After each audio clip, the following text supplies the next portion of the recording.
Bonsoir à tous, très ravi de vous retrouver pour cette principale édition de la soirée. Tout de suite, les titres. Fin de mission de l'ambassadeur de la République de Mauritanie au Sénégal, Mohamed Yahya Teis, a fait ses adieux au chef de l'État Macky Sall. Il a été élevé à la dignité de commandeur dans l'ordre national du Lion. Attaque de bus au cocktail Molotov. Après les rumeurs, les identités se précisent. Dans ce journal, le témoignage du chauffeur du bus de la ligne 65. Une équipe de la RTS l'a retrouvé à Tiénaba. Et également l'identité de la fillette de 7 ans. Le ministre de l'Intérieur en parle dans ce 20h. Antoine Félix Abdoulaye Diop est l'invité de ce journal. 5. L'américaine naturalisée sénégalaise Ciara Diané Dillard a été la MVP avec 33 points. L'ambassadeur du Sénégal à Kigali a rendu visite au Lyon. Les détails à suivre dans ce journal. Bienvenue à tous. L'ambassadeur de la République islamique de Mauritanie a fait ses adieux au chef de l'État, Mohamed Yahya Teis, se réjouit d'avoir contribué à l'approfondissement des relations fraternelles entre les deux pays. Il a été élevé à la dignité de commandeur dans l'ordre national du Lion par le chef de l'État, Mohamed Yahya Teis, et au micro de Oumani. J'ai eu le privilège d'avoir été reçu par son Excellence le Président de la République, M. Macky Sall, à qui j'ai fait mes adieux au terme de ma mission au Sénégal.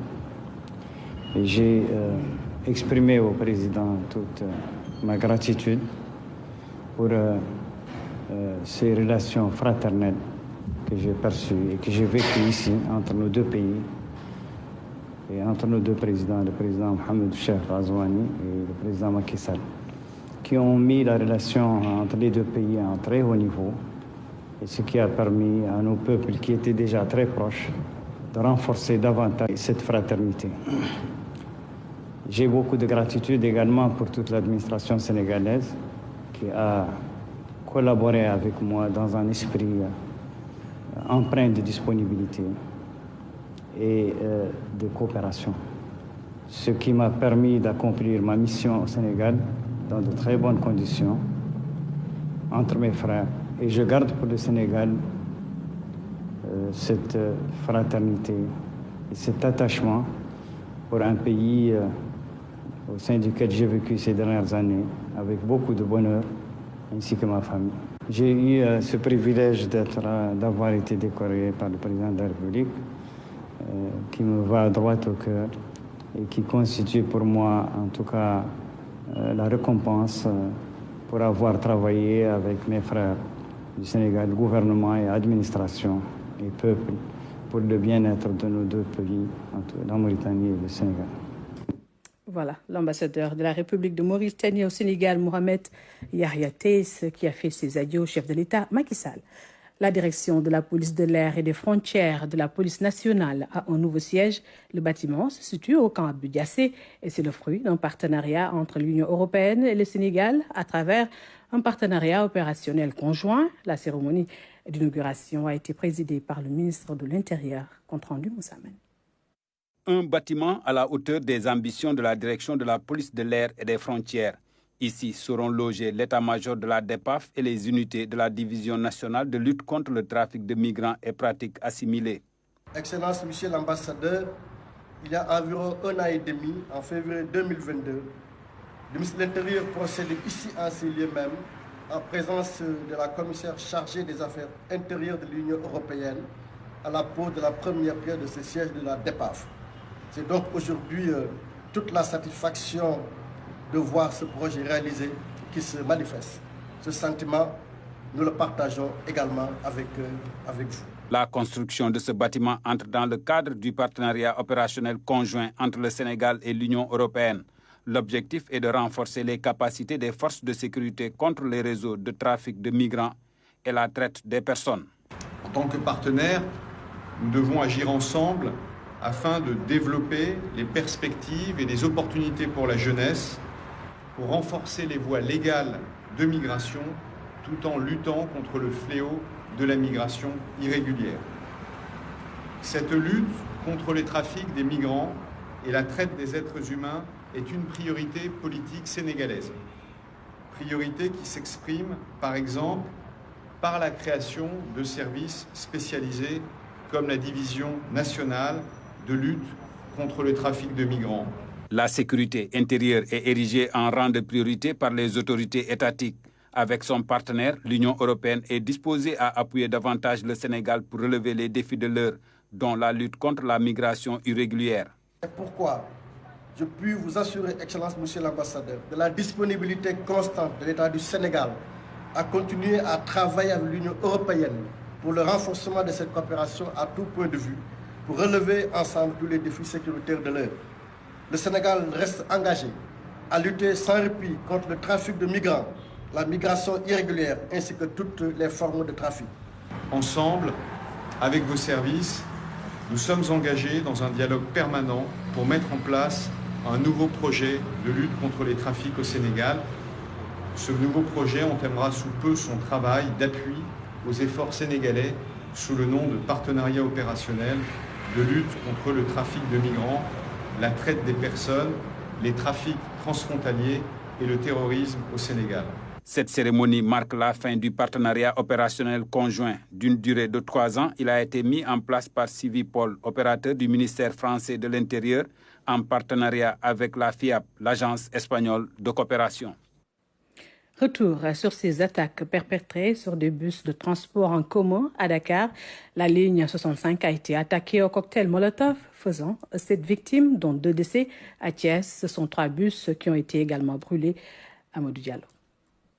Mardi 1er août 2023, la barbarie. 2 morts dans l'attaque au cocktail Molotov sur un Tata. Un attentat sur un bus de la ligne 65 reliant Kounoune à Colobane et passant par Yarar. Un acte inédit et violent dont les auteurs encagoulés ont d'abord volé les sacs et téléphones portables des passagers avant de commettre l'irréparable. Ils étaient 3 personnes, toutes encagoulées. Elles venaient de ce côté-là du pont. Ils ont attendu que le véhicule soit immobile au moment où les clients sortaient et descendaient, qu'ils sont venus nous encercler.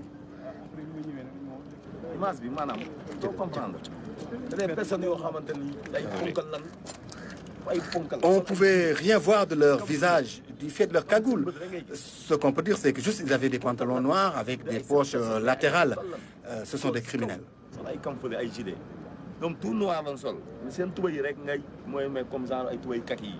Le ministre de l'Intérieur annonce une traque sans merci des 7 auteurs présumés de cet acte ignoble. Présenter mes condoléances les plus émues au nom de son Excellence, Monsieur le Président de la République, Macky Sall, suite à cet attentat, à cet acte terroriste que nous venons d'enregistrer. Nous avons été informés par la gendarmerie et par les éléments des sapeurs-pompiers que 7 individus encagoulés ont pris en étau un car de transport en commun, communément appelé Tata, les Tata Aftu, et précisément la ligne 65 qui a quitté Kounoune pour rallier Colobane.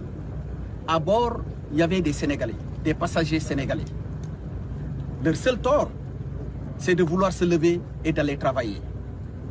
Quel acte répréhensible, quel acte criminel, quel acte inhumain que de jeter un cocktail Molotov dans un bus transportant des Sénégalais comme soi. Alors, je voudrais dire à l'attention de ceux qui ont commis cet acte que l'État va se lancer à leur poursuite, va les rechercher, va les arrêter avant de les livrer à la justice. Un jour plus tôt, le lundi 31 juillet, ce camion a été également attaqué et brûlé, toujours à Yarar. Le collectif des entreprises évoluant dans le transport et la livraison de conteneurs déplore. Le collectif déplore l'acte irréfléchi qui aurait pu coûter la vie du chauffeur et la perte du conteneur.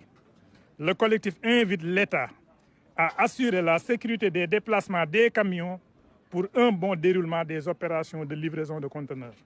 Le collectif appelle également à la responsabilité et au discernement. Les transporteurs de conteneurs ne sont que dans le rôle de transport public de marchandises pour servir le pays. Une scène d'horreur racontée par le chauffeur du camion. J'étais dans le camion, arrivé à Yarakh, vers le garage Mapatendjoum. J'ai vu qu'il y avait un barrage. J'ai voulu faire demi-tour, mais des hommes sortis de nulle part ont encerclé la voiture. Ils ont subitement sorti des couteaux et se sont mis à crever mes pneus. L'un d'eux a brusquement ouvert la porte qui se trouvait à ma gauche et a commencé à m'insulter. Ils m'ont forcé à descendre et ensuite ils ont incendié le camion. Après cet incident, le port a pris des mesures pour soulager les transporteurs. Le directeur général du port a décidé de réduire les coûts de moitié pour que ceux qui avaient laissé leur conteneurs en souffrance puissent revenir les faire sortir du port. C'est là autant d'actions qui ont été engagées et qui aujourd'hui nous réjouissent. L'horreur s'est ensuite propagée à Thiès. Dans la nuit du mardi au mercredi 2 août 2023, 3 bus ont été totalement calcinés au quartier Médina Fall. Les autorités expriment leur indignation. Face à de tels actes ignobles, odieux, surannés d'un autre âge, d'une autre époque, on ne peut qu'exprimer notre indignation. Les condamner fermement et dire que ces auteurs vont être pourchassés. Vous rendre visite et vous témoigner de toute la compassion, mais aussi de l'accompagnement de l'État par rapport aux événements vécus hier, plutôt avant-hier, donc la nuit du mardi au mercredi, mais aussi dans la journée du mardi, suite aux attentats perpétrés donc à l'endroit du système de transport AFTU. Et c'est l'occasion pour moi de présenter encore une fois les condoléances du chef de l'État à l'endroit des victimes décédées à la suite donc de l'attaque du bus au niveau de Yarakh à Dakar. Les propriétaires des bus chiffrent les dégâts. Les dégâts sont énormes parce que les véhicules là, vous ne pouvez pas avoir un Tata comme ça à moins de 30 millions. Donc quand on vous dit que 3 véhicules ont été incendiés, nous allons continuer à rouler parce que nous sommes des Sénégalais et nous sommes également dans un pays organisé. Attaquer de paisibles citoyens sur le chemin du travail, c'est ce à quoi se sont adonnés des malfaiteurs sur les bus AFTU. L'État promet de rester ferme, de traquer ces individus et de les livrer à la justice. Et suite à l'attaque du bus Tata de la ligne 65 le mardi 1er août, faisant 2 morts et des blessés, le conducteur du véhicule a livré sa part de vérité. Accusé d'être de connivence avec la police, Abdoulaye Diop rejette ces fausses rumeurs. Notre correspondante à Thiès, Fatimata Banelba, a recueilli ces témoignages suivant son reportage.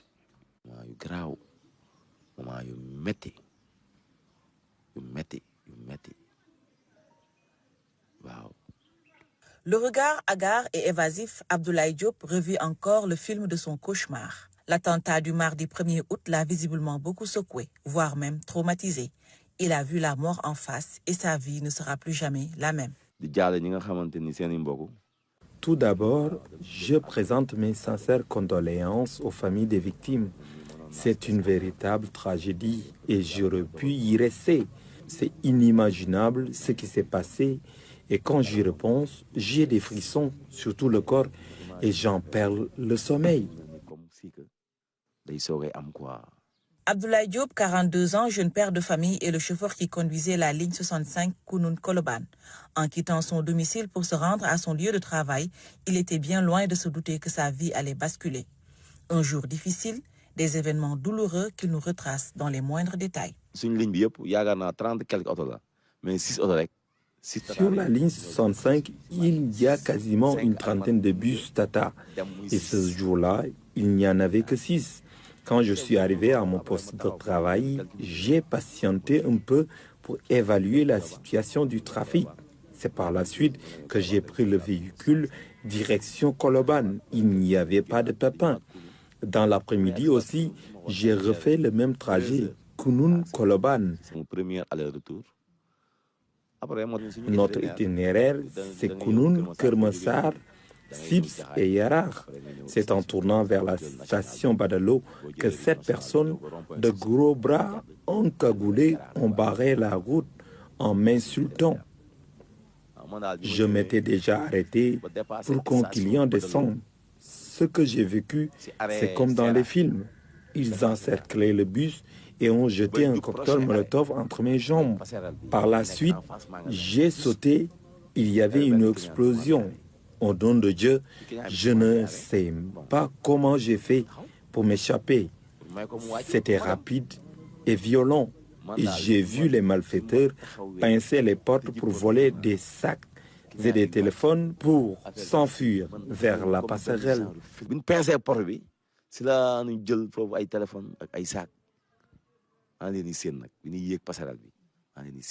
Abdoulaye fait partie des victimes aux blessures invisibles qui, après avoir vécu l'inimaginable, doit se reconstruire.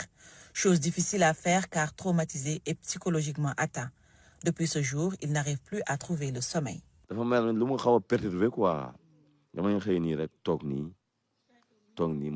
ne dors plus. Je suis un peu perturbé. Quand je suis seul, je me remémore tout ça et me demande comment des personnes peuvent faire autant de mal à leur prochain. Dès que je ferme les yeux, je revois les actions comme si c'était encore récent. Je n'aurais jamais imaginé qu'une chose pareille pouvait se produire.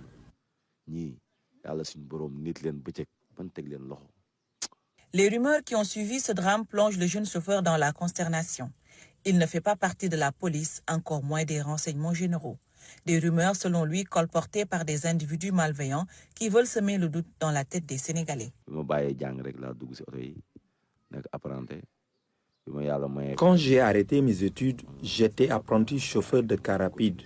Quand j'ai eu mon permis de conduire, je conduisais les cars jusqu'à ce que mon patron me donne un bus Tata. Ça fait près de 20 ans que je suis dans le transport et je suis très surpris que les gens disent que je suis policier. Je n'ai jamais porté de tenue de ma vie.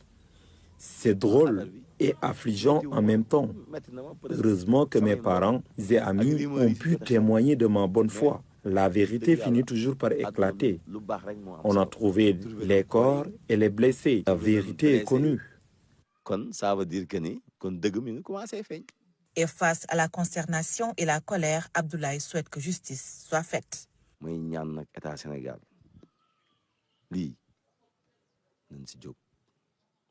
Il faut que l'État prenne ses dispositions pour arrêter ces bandits. Ils créent la terreur et empêchent les honnêtes gens de vaquer à leurs occupations. À la suite de ces événements malheureux, Abdoulaye Diop a perdu son travail et sa stabilité mentale. Il souhaite juste qu'on le soutienne. Je suis un jeune qui se débrouille et du jour au lendemain, j'ai tout perdu. Je suis un soutien de famille et je suis le seul qui avait des revenus. Psychologiquement, j'ai besoin d'accompagnement. Et financièrement, il me faut une nouvelle activité car j'ai tout perdu. Loin des tensions et des tergiversations de la capitale dakaroise, Abdoulaye Diop s'est retranché dans son village natal de Touba Gueye, non loin de Khombol, dans le département de Thiès. Méditant sur son sort et craignant aussi pour sa sécurité et celle de sa famille. Devant l'épreuve, il reste stoïque et prie pour que les auteurs de ce crime soient arrêtés et que pareil incident ne se reproduise plus au Sénégal. Et puis, on en sait un peu plus sur l'identité des personnes mortes dans cette attaque au cocktail Molotov à Yarar. L'une des 2 personnes tuées est une fillette de 7 ans. Son nom, Oumou Okultumi Diallo, demeurant à la Médina, à Dakar. Oumou Okultumi morte calcinée dans le bus en même temps que sa sœur, Fatoumata Diallo, âgée, elle, de 21 ans. Je rappelle que l'attaque sur un bus de la ligne 65 a été perpétrée le 1er août dernier. Et pour parler de tout cela avec moi sur ce plateau, Monsieur le ministre de l'Intérieur, Antoine Félix Abdoulaye Diome. Bonsoir, Monsieur le ministre. Bonsoir, Madame. D'abord, un mot sur ces identités qui se déclinent. Beaucoup de rumeurs ont été entretenues à leur égard. Je vous remercie, madame. Vous me permettrez d'abord, avant de répondre à votre question, de réitérer les condoléances donc, à l'égard des familles éplorées, au nom de son Excellence, Monsieur le Président de la République, Macky Sall, au nom du Premier ministre, mais également au nom de l'ensemble des membres du gouvernement.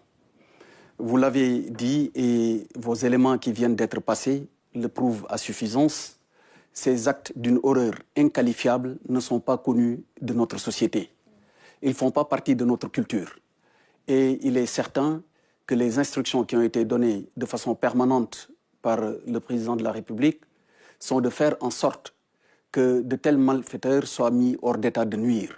S'agissant de l'identité des victimes, j'ai suivi avec beaucoup d'attention les controverses qu'on a tenté, de façon très malsaine d'ailleurs, d'installer au sujet de la réalité de l'attaque. Nous sommes dans un contexte particulier de développement des réseaux sociaux qui ont vocation plutôt à renseigner plus vite, plus rapidement et de façon plus fiable. Malheureusement, des personnes mal intentionnées en font un usage tout à fait contraire.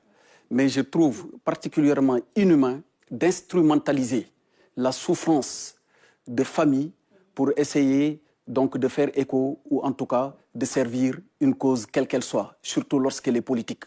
Alors, nous rendons grâce à Dieu et profitons de cette occasion pour saluer le professionnalisme de nos forces de défense et de sécurité dont le travail rapide et efficace a permis de mettre la main sur 2 suspects dont l'audition et l'enquête est en cours. Et s'agissant de l'identité des victimes, effectivement, pour les blessés, c'était moins compliqué parce qu'ils ont été tout de suite référés à l'hôpital de Pikine par la Brigade nationale des sapeurs-pompiers. Par contre, s'agissant des victimes décédées, l'état dans lequel leur corps était affreux. Ils étaient calcinés. Et ça a rendu difficile les travaux d'identification. C'est par la suite que l'oncle des victimes s'est présenté pour retracer leur itinéraire et les appels qui ont été passés à une des amies donc, de la fille. Vous avez parlé de suspects qui ont été arrêtés. Ils sont au nombre de combien? Alors, pour l'instant, ils sont au nombre de 2. Ouais, pour l'instant. C'est-à-dire qu'il y avait 7 personnes, disons, telles que nous l'a relaté d'ailleurs le chauffeur et les autres victimes blessées. Les assaillants étaient au nombre de 7, mais pour l'instant, nous en avons arrêté 2. On a parlé d'attaques terroristes, d'attentats. Quel est le vocabulaire qui s'y est en ces genres de situation? Alors, il ne fait l'objet d'aucun doute que le terme approprié est le terme terroriste. Vous avez suivi tout à l'heure dans votre reportage le témoignage de la victime chauffeur, M. Abdoulaye Diop. Il a parlé de peur, il a parlé de terreur. Alors, le terrorisme n'est rien d'autre pour le fait de ces auteurs que d'accomplir des actes par lesquels on sème la terreur au sein des populations à l'effet d'obtenir un comportement du gouvernement, de troubler gravement l'ordre public ou le fonctionnement normal des institutions. C'est défini par la loi et de façon beaucoup plus globale et même en langage plus simple, quand on sème de telles horreurs en vue de créer la panique ou la terreur chez les populations, c'est un acte tout simplement terroriste. Quand on parle d'actes terroristes, souvent il y a des revendications. Est-ce qu'il y a une revendication? Alors, c'est une des particularités de cet acte et je présenterai par avance mes excuses à l'ensemble des téléspectateurs qui nous suivent au Sénégal et à l'étranger, mais je trouve que de tels actes, ou en tout cas le comportement des auteurs, est d'une particulière lâcheté. On ne peut pas comprendre que vous commettiez des horreurs pareilles et après vous vous cachez derrière des cagoules en essayant de servir les causes les plus occultes qui soient. Et comment avez-vous vécu cette situation en tant que ministre de l'Intérieur? Vous savez, ce n'est pas de façon personnelle que je vais répondre à la question. ça se rapporte plutôt à la fonction, et c'est bien dit d'ailleurs, en tant que ministre de l'Intérieur, notre travail est de faire en sorte, sous les hautes instructions de son Excellence, Monsieur le Président de la République, Macky Sall, de faire en sorte que la sécurité des Sénégalais soit assurée en tout temps et en tout lieu. Mais pas que dans leur personne, mais aussi par rapport à leurs biens. Et je voudrais en profiter pour rassurer les populations, pour leur dire que toutes les dispositions sont prises par l'État pour préserver cette paix qui nous est si chère, parce que l'une des denrées les plus rares qui fait la particularité du Sénégal, c'est sa stabilité, qui est enchantée à travers le monde. Alors, par le passé, nous n'avons jamais connu, par le passé, de tels actes. Par le passé, on a eu des antagonismes politiques les plus violents. On a connu les antagonismes politiques faits sous fond d'idées contraires, mais jamais on n'avait pensé qu'au Sénégal, on en arriverait à un moment où des Sénégalais comme nous allaient s'encagouler pour jeter des cocktails Molotov dans un bus rempli de passagers dont le seul tort est d'aller vaquer à leurs occupations. Mais ça, je puis vous assurer que toutes les dispositions seront prises pour les mettre hors d'état de nuire. Et justement, vous avez parlé de sécurité. Quel est l'état de la situation sécuritaire au Sénégal, si l'on sait qu'il y a une autre attaque qui a été enregistrée à Thiès, par exemple? Oui, on note aujourd'hui une sorte de basculement. Parce que ce que tentait de faire une partie de la classe politique, pour ne pas les nommer, était, disons, d'organiser des manifestations à grande échelle. On a vu que cela n'a pas eu lieu, il n'y a pas eu d'adhésion populaire à ces appels incessants, répétés et permanents pour aboutir à une situation insurrectionnelle. Face à cet échec, aujourd'hui, ce sont les derniers actes de désespoir qui sont en train d'être accomplis par des actes, par ce comportement ou en tout cas par ces attaques qui ne peuvent obtenir aucune autre qualification que celle de terroriste. Au-delà de Haftou, alors, allez-y. Pour terminer et en venir directement à votre question, vous avez vu dans les rues de Dakar, comme partout ailleurs, que la situation est à la normale. Les Sénégalais vont tranquillement à leurs occupations, vont au travail, s'occupent de leurs affaires comme elles ont l'habitude de le faire, et tout le monde peut en témoigner. Vous sortez, vous voyez des longues files, vous voyez Dakar connaît de façon quotidienne les embouteillages qui les caractérisent. Et sur ce point, je voudrais dire que des efforts particuliers ont été menés par son Excellence, Monsieur le Président de la République Macky Sall, pour améliorer la mobilité. Et j'en profiterai pour aussi attirer l'attention sur le fait que le Président de la République, avec le bilan qui est le sien, déjà dans son premier mandat, aujourd'hui qu'il a encore fait de grosses réalisations dans le second mandat, vous avez le BRT, vous avez le TER, vous avez tous ces projets qu'il a remarquablement fait conduire par son équipe gouvernementale. La sanction positive que reconnaissent les populations sénégalaises, c'est un satisfecit, mais aussi une reconnaissance éternelle. En lieu et place de ce satisfecit, il y a un petit groupe qui essaie de casser, qui, là où lui, il construit son Excellence, Monsieur le Président de la République, Macky Sall, à côté de la satisfaction des populations qui, par cet effort particulier de l'État, a renforcé leur capacité à pouvoir se déplacer comme ils le veulent, il y a un petit nombre qui veulent troubler, qui veut troubler l'ordre public, qui veut empêcher la grande majorité de faire ce qu'elle veut faire. Or, ça, ce n'est pas possible. Et l'État ne l'acceptera sous aucun prétexte, je puis vous assurer. Et quelles sont les mesures prises pour stopper ce cycle? Alors, vous avez vu sur le terrain, à Dakar, comme partout ailleurs, le déploiement des forces de défense et de sécurité. Vous avez des dispositions statiques, mais vous avez également les patrouilles. Et je voudrais en profiter pour inviter les populations, à chaque fois que de besoin, de signaler tout acte suspect se rapportant à ces comportements de nature terroriste, afin que l'État à travers donc ces forces de défense et de sécurité, puissent intervenir très rapidement pour y mettre un terme. Au-delà de Aftou, c'est le transport public qui est menacé. Comment comptez-vous sécuriser le secteur du transport? Alors, il faut dire que c'est des actes isolés. Même si les conséquences sont graves et déplorables, c'est des actes isolés.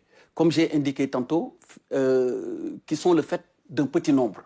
Maintenant, en rapport avec les acteurs et le ministre en charge du secteur, le ministre Mansour Faye, des échanges sont en cours et par rapport aux forces de défense et de sécurité également, des dispositions particulières ont été prises pour assurer la continuité du service public des transports, mais également la sécurité des voyageurs qui sont à bord de ces moyens. Monsieur le ministre de l'Intérieur, il y a le Magal de Touba qui approche. Est-ce que vous ne craignez pas d'autres attaques? Mais vous savez, le propre et la nature d'un acte terroriste, c'est d'essayer toujours de surprendre ou en tout cas d'essayer de façon par surprise de poser quelques actes regrettables de cette nature. Mais l'État a les instruments. L'État a les instruments d'abord par rapport à la prévention, parce que son Excellence, Monsieur le Président de la République, Macky Sall, lorsqu'il est arrivé, il a mis en place un cadre interministériel de coordination des opérations de lutte antiterroriste sous la présidence du ministre de l'Intérieur, avec l'intégration de l'ensemble des forces de défense et de sécurité déjà au niveau national. Mais au niveau régional également, il y a des correspondants qui s'occupent du même travail. Il y a un travail de collecte d'informations à faire, il y a un travail d'anticipation à faire pour prévenir de tels actes malveillants, pour rassurer en définitive que tout ce qui devra être fait pour empêcher que de tels actes se produisent sur notre territoire, nous le ferons. Mais en tout état de cause, et pour revenir à ce que je disais tantôt, on peut retenir, et sans risque de nous tromper, que les personnes qui essayeront de mettre un désordre dans le pays vont le regretter.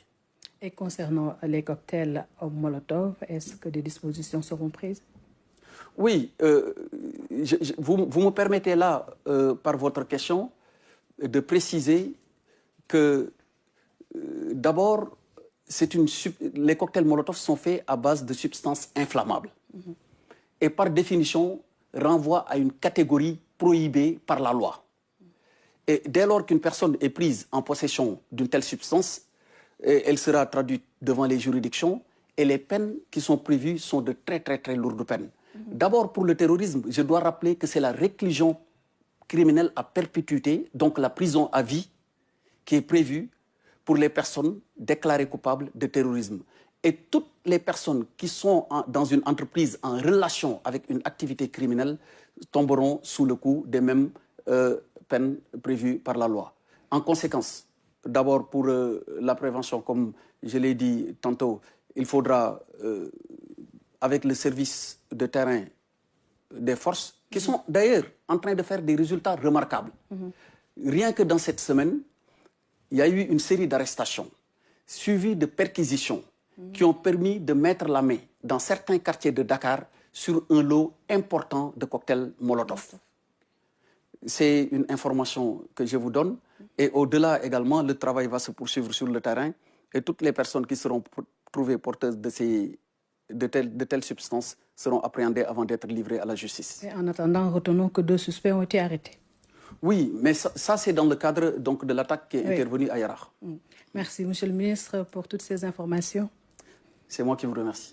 Je rappelle qu'avec vous, nous avons parlé de ces attaques perpétrées sur des bus de transport en commun, occasionnant 2 décès. Et après ce journal, vous pouvez suivre votre magazine Kassabor, animé par Anne-Marie Gomis, accompagnée de Mamou Moussagnan et Omar Diaw. Ils vont débattre avec des invités sur le secteur des transports et la sécurité, vu les derniers événements vécus par le peuple sénégalais. En sport, le Sénégal est en finale de l'Afro-Basket. Les Lions ont battu les Aigles du Mali 75-65, 10 points d'écart. Belle prestation des Lions hier soir qui retrouvent le Nigeria en finale ce samedi. La Sénégalo-américaine Sierra Dilla a été la MVP de la partie avec 33 points. Le résumé du match, c'est avec Ibrahim Mouba. La MVP du derby, Sierra Djenei, un bel état d'esprit et de la volonté. Les Lions ont débuté la rencontre avec confiance. Fatou Diagne, Aya Traoré et surtout Sierra Dilar permettent au Sénégal de faire la course en tête, 20-16. Le tir à 3 points, c'est manqué, c'est dedans pour Sierra Dilar. Au deuxième quart-temps, les Maliennes profitent des pertes de balles et provoquent beaucoup de fautes pour revenir en force. En face, Sierra Dilar fait parler sa technique et enchaîne les paniers. À la mi-temps, le Mali est devant, 38-36, seulement 2 points d'écart. C'est au troisième quart-temps que les Lions se sont détachés. Madjiguène Sène égalise et Sierra Dilar martyrise les Maliennes avec des tirs à longue distance. Elle pilonne le panier malien. Oh, Sierra Dilar, Sierra Djenei Dilar. Dans le dernier, le Mali a poussé pour revenir, mais le Sénégal n'a rien lâché. Fatou Pouye régale en sortie de banc.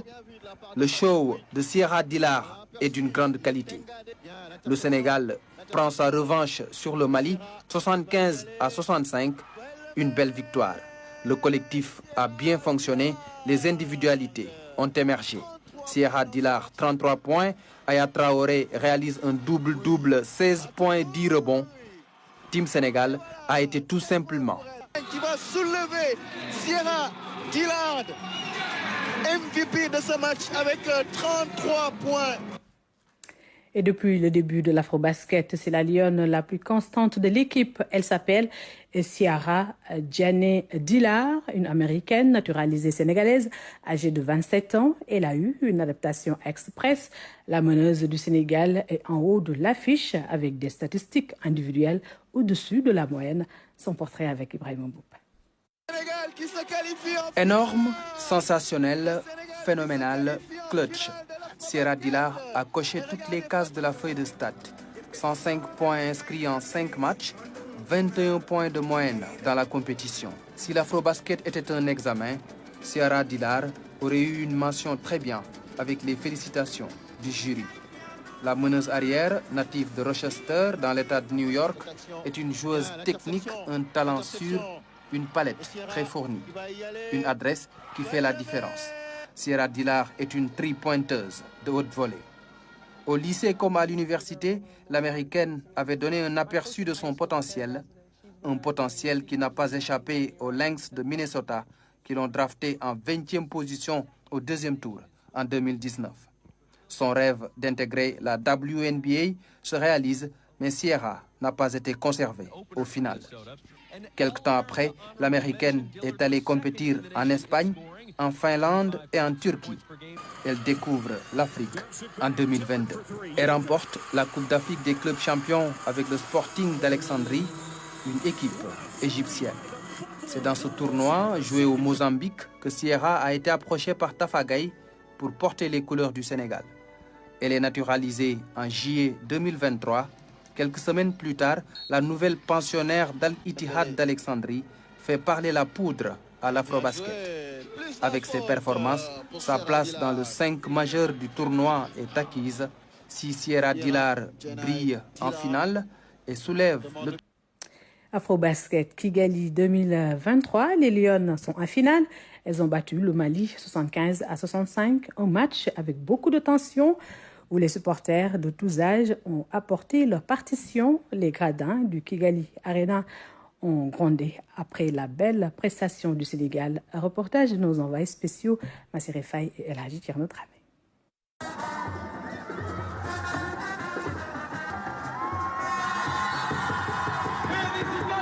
Coup de sifflet final entre le Mali et le Sénégal, c'est l'explosion de joie.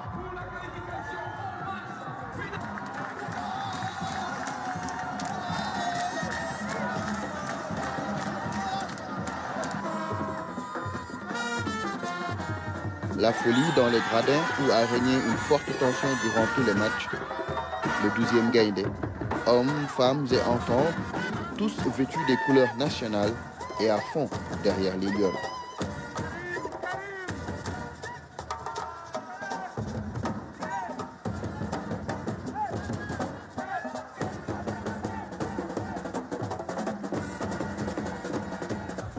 À un moment du match, un supporter malien infiltre la tribune occupée par le 12e Gaïndé.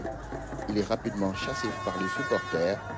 Scène cocasse, mais qui témoigne de la tension dans les gradins et sur le banc où on n'arrive plus à se retenir. Allez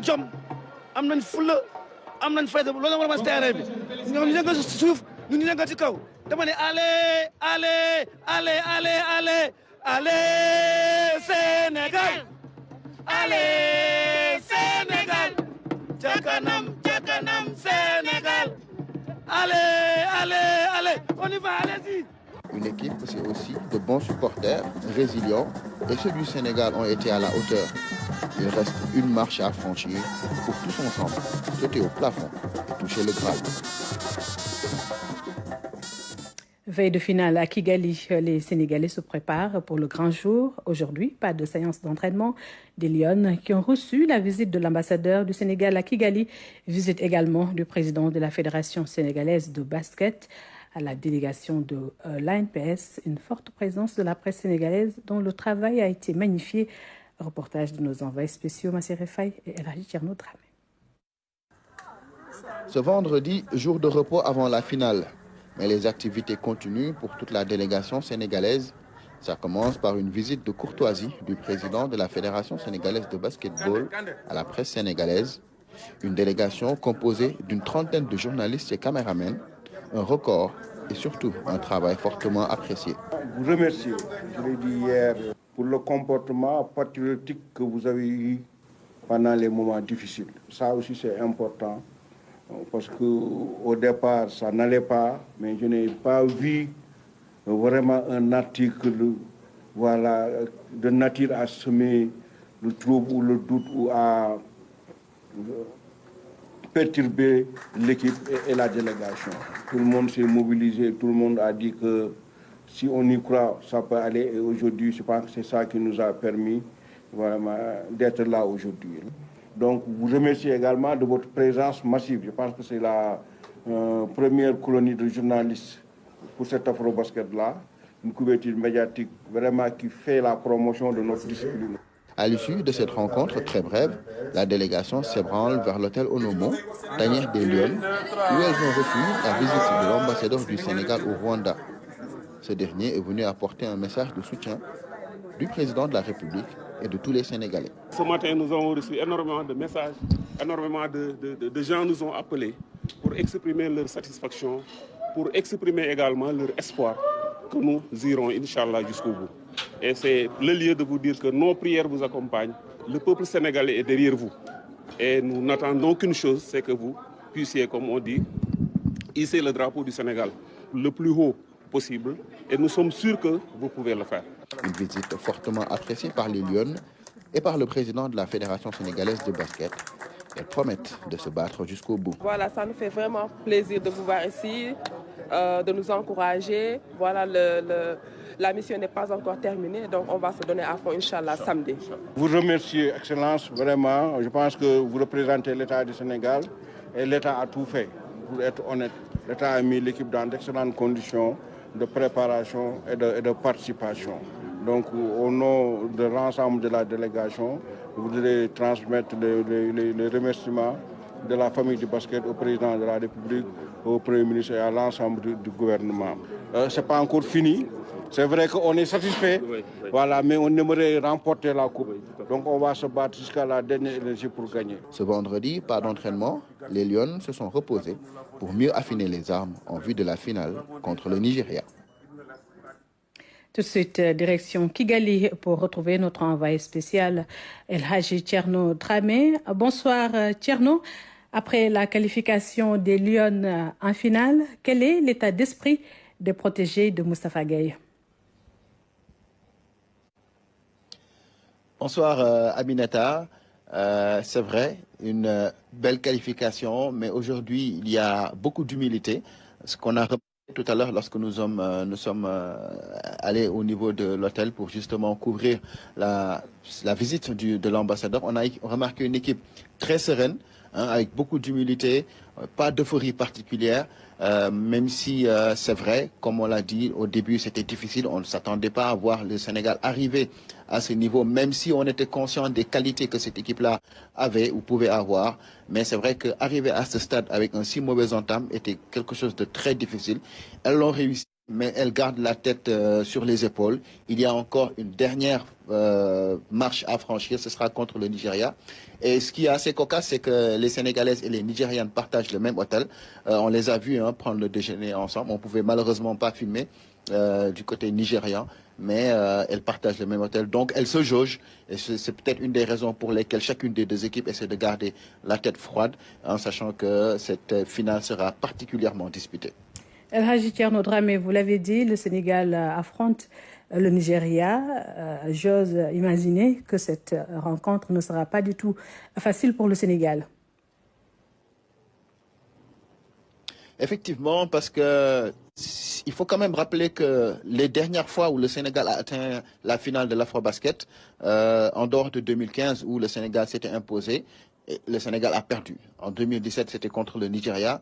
En 2019 également à Dakar. Et on se rappelle du scénario de 2017 où, à la mi-temps, le Sénégal avait mené de plus de 15 points avant que les Nigérians ne fassent une remontada assez improbable pour finalement finir par s'imposer. Donc, c'est une équipe qui est très forte. Aujourd'hui, est le numéro 1 au plan africain. Et donc, effectivement, il est clair que lorsque vous affrontez une équipe comme ça, il faut être fort mentalement, physiquement et techniquement. Maintenant, là où les Lions peuvent tirer un avantage, c'est que cette équipe nigériane a beaucoup été remaniée depuis 2021. Le Nigeria n'a eu que 10 jours de préparation. Ils ont organisé un camp de basket pour aller détecter des joueurs. Maintenant, il y a 7 nouvelles qui ont intégré cette équipe et un nouvel entraîneur. Donc tout ça fait que ça peut être un avantage. Mais attention, parce qu'elles ont fait une bonne entame. Elles ont monté en puissance au fil de la compétition. Et on a vu que c'est une équipe qui était particulièrement à droite sur la ligne des 3 points. Donc il va falloir être très, très, très présent à ce niveau-là, sur les deux bords du terrain, comme je le dis tout le temps, pour espérer s'imposer. Merci El Hadji Thierno Dramé pour toutes ces informations. Nous allons vous retrouver certainement dans nos prochaines éditions. Sénégal-Nigeria, c'est l'affiche de la finale de cette 26e édition de l'Afrobasket. Sur 3 finales disputées face au Nigeria, le Sénégal a fini vice-champion pour cette 4e confrontation. Les Lions auront à cœur de vaincre le signe indien. Présentation de cette grande affiche, c'est avec Fatoumata Savané-Saleh. Sénégal-Nigeria, 2 équipes qui se retrouvent pour une 4e finale à disputer. Les 3 premières ont été remportées par les D Tigers en 2005, en 2017 et en 2019 à domicile. Une défaite à la maison avec un Dakar Arena archi-comble. Une occasion pour les Lions de prendre leur revanche au Rwanda. Les Sénégalaises ont démontré qu'elles restent des conquérantes après le match livré face aux Maliennes. Le Nigeria, 5 fois champion d'Afrique, veut égaler le record du Sénégal à remporter 4 Afro-Basket de manière consécutive. On s'attend également à un duel entre les 2 meneuses, Ami Okongwo, meilleure joueuse côté Nigeria, et Sierra Dianaï-Dilar du Sénégal. Mais aussi une opposition de style de coaching avec leur entraîneur Rena Wakama. Moustapha Gueye et ses Lions vont jouer une 20e finale sur les 26 éditions et la remporter serait la confirmation que les Lions sont les reines du basket au niveau continental. Le Sénégal s'est également qualifié en finale du tournoi féminin de basket des Jeux de la francophonie. Les Lions U25 ont dominé en demi-finale Madagascar 94-48. Biguessar a atteint la barre des 25 points. Retour sur cette rencontre entre Baréa et Lyon avec nos envoyés spéciaux à Kinshasa, Moustapha Ndiaye et El Hadji Thierno Souleymane Diallo. Le Sénégal ne veut plus attaquer, c'est normal. Les Lions s'envolent en finale des Jeux de la francophonie. Le Sénégal a battu Madagascar de 45 points d'écart. Une victoire qui permet aux Lions de disputer la médaille d'or. Ce n'est pas facile. On a eu un temps de préparation assez court. Mais malgré tout, les filles étaient motivées et prêtes aussi à faire quelque chose pour le pays. Donc ce qui nous a valu aujourd'hui cette qualification en finale. On a eu un groupe avec des filles magnifiques qui se parlent, qui échangent et qui écoutent aussi les conseils du coach.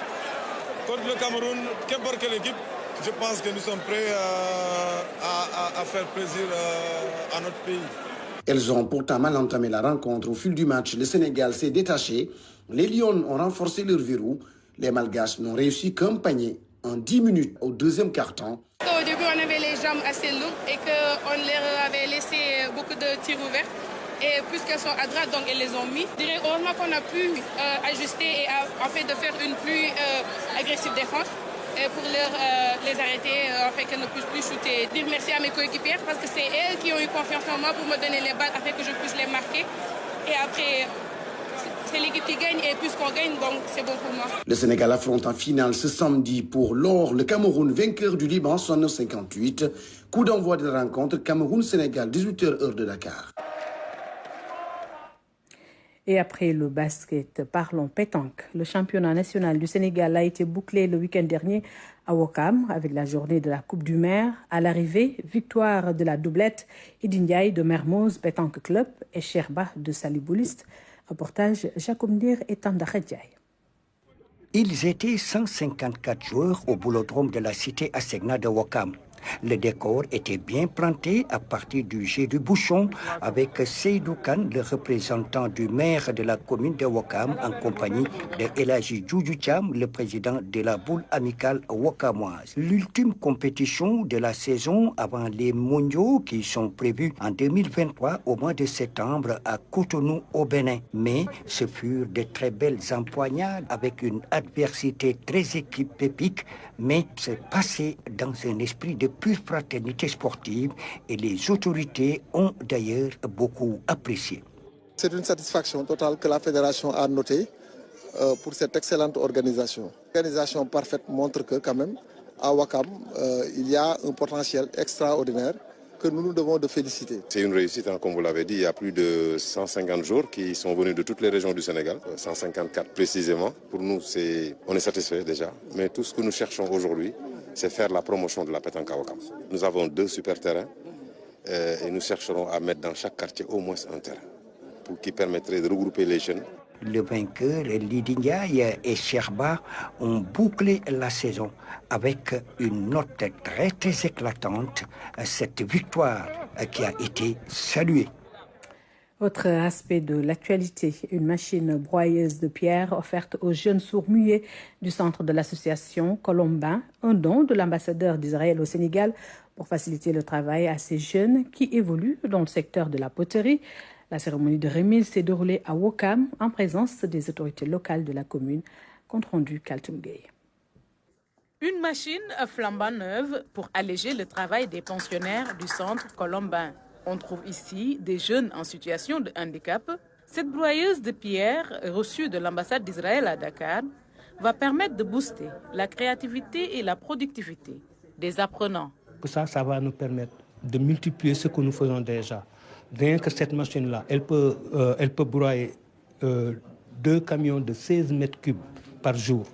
Donc c'est bon parce que nous, l'avenir, c'est faire des dalles, faire des briquettes, tout ça, faire de la céramique architecturale, la poterie architecturale. C'est ce qu'on tend à réaliser dans le futur.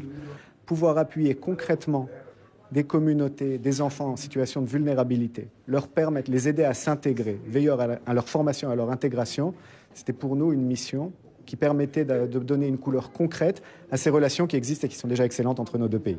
Une collaboration appréciée par tous. Cet outil est porteur d'espoir et d'économie. Les autorités locales sont interpellées pour sa préservation.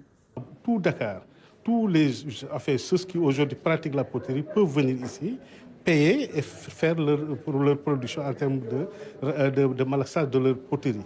Maintenant, il est question de dire comment entretenir cette machine qui aujourd'hui peut-être va avoir un suivi.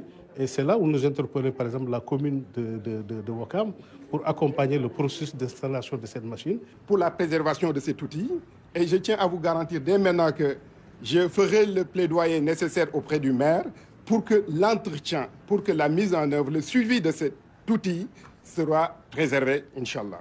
Donc on va essayer de booster encore l'idée de M. Ibrahima. Donc le travail, c'est une continuation, comme je vous l'ai dit tout de suite. Il ne faudrait pas que les gens abattent un travail colossal que vous avez eu à abattre et que ça reste dans les tiroirs. Donc je vais faire un compte rendu exhaustif. L'ambassadeur Ben Bourgel a saisi cette occasion pour s'initier à la poterie. Et à vrai dire, je me réjouis aussi de vous rejoindre dans l'atelier de poterie pour pouvoir m'initier à nouveau à cet art que j'ai délaissé depuis de nombreuses années, donc j'en appelle à votre indulgence. Il avait comme professeur ce jeune sourd-muet qui est ici depuis ses 3 ans. Culture, pour finir, le Diawo Democracy Festival, un projet qui a réuni les artistes du hip-hop sénégalais. Ces rappeurs ont produit une compilation de 9 titres. La séance d'écoute a eu lieu au Centre de formation et de réinsertion au métier des cultures urbaines de Guédiawaye. Mamadou Sakine nous en dit plus. Un public très attentionné à l'écoute des 9 titres d'une compilation réalisée par ces rappeurs, tous de la nouvelle génération du hip-hop. La démocratie, les droits humains, la redevabilité, la liberté d'expression sont les thèmes abordés par les artistes. Il permet effectivement de sensibiliser les jeunes sur la nécessité de préserver la paix. Il permet aussi de sensibiliser les jeunes sur le rôle qu'ils doivent jouer pour la préservation et la consolidation des acquis démocratiques. Cette compilation est l'œuvre du projet Diawo Democracy Festival, initié par l'association Guédiawaye Hip Hop. 28 artistes de la sous-région, dont 19 Sénégalais, y ont participé. L'objectif de ce festival, c'est de valoriser les expressions artistiques hip-hop des jeunes dans les banlieues africaines. En tant que jeune rappeur porteur de voix, il est de mon devoir de participer à une telle initiative.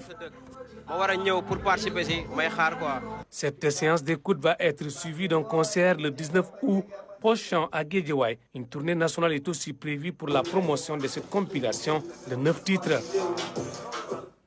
Juste vous rappeler qu'après ce journal, vous pourrez suivre votre magazine Kassabor, animé par Anne-Marie Gomis, accompagné de Maman Moussagna et Oumar Diaw. Ils vont échanger avec les invités sur le secteur des transports et la sécurité, vu les derniers événements vécus par le peuple sénégalais. Et voilà, c'était tout pour cette édition. Merci de l'avoir suivi. Je vous retrouve un peu plus tard pour le journal de 23h. Bonne suite de programme sur la RT100. Au revoir.